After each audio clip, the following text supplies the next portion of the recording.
तो साई शादी कया बी का छोकरी तो जड़ी काने तू गालाई थी ना तेज थी गाल तो जीते शादी थियण वारी हुई छोकरे सां ॻाल्हायो मुंहिंजी आवाज़ ॿुधी वञी शादी का पो गालायो ना तुझो रिश्तो न वने हा तूं ॿुधा तो मूंखे चयो आऊं तोसां शादी कंदसि पर तो वरी मूंसां शादी छो कोन कई तुंहिंजा लक्षण कुझु मूंखे सही न लॻंदा हुआ कयो छा हो मुंहिंजो ॾोहो कहिड़ो हो ॾिठो तूं हिकिड़े ॾींहुं तेज बुहारो उछलियो धमाके सां उछलींदी ऐं इहो त मूंखे ख़बर आहे तुंहिंजा कुटी पर तूं ॻाल्हाई थी न तेज थी ॻाल्हाई ऐं फाटी थी हले कीअं केतिरी दाऊं कई ऐं मूंखे तुंहिंजो तोखे परेशान था कनि मूं कॾहिं ग़लति ॻाल्हायो तुंहिंजे नसीब में मूं जहिड़ी सुठी माई लिकियल ई कोन्हे इन लाइ त तूं मूंसां इएं कयो हाणे तोखे केरु बि कोन मिलंदो अला करे तोखे केरु बि सुठी माई तूं हाणे मट कर पिट्टू पीअणी वरी तोखां भली तो जीते शादी थियण वारी हुई न हाँ मुंहिंजी शादी थी पे पर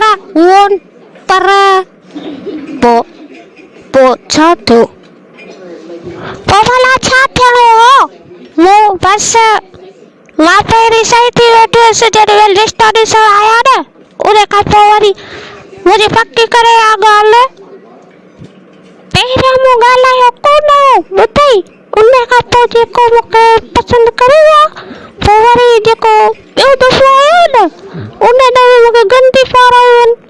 उन खां पोइ वरी मूं छोकिरे सां ॻाल्हायो मुंहिंजी आवाज़ ॿुधी वञी वियो पोइ तूं न ॻाल्हाया न छो ॻाल्हाए ते रिश्तो हलियो कीअं न ॻाल्हाया मां भला कॾहिं ॻाल्हाइण रोके सघी आहे न सॼो ॾींहुं त फाटा ॻाल्हाया मां उन कीअं रोकिया भला तूं ॿुधा बस उन टाइम रोकिया उन खां पोइ तूं भले केतिरो ॻाल्हायो शादी खां पोइ ॻाल्हायो न तुंहिंजो रिश्तो न वञे हा चरी करो तो समझी न तो मूंखे तूं कॾहिं सघे थी मूंखे पहिरियां त तूं ॿुधा तो मूंखे चयो आऊं तोसां शादी कंदसि पर तो वरी मूंसां शादी छो कोन कई ॿुधा भला ॿुध न मूं तोसां शादी कई थे पर ॿुध तूं मूंखे सही लॻंदी हुई पहिरीं मूं चयो त तोसां ई शादी कंदुसि पर तो वरी न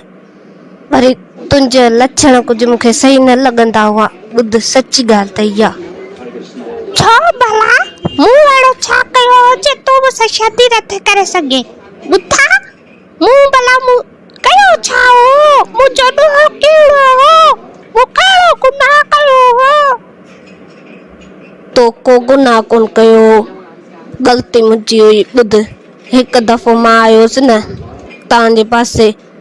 त तूं मुंहिंजे घर में ई रहंदी हुई त तोखे त ख़बर आहे त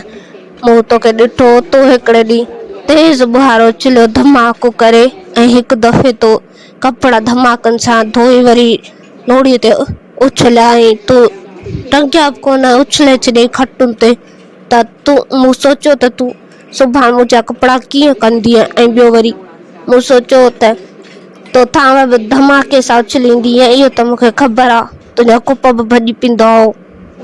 अञा छा ॿुधायईं वजह इहा हुई ॿुधई बसि मूंखे तुंहिंजे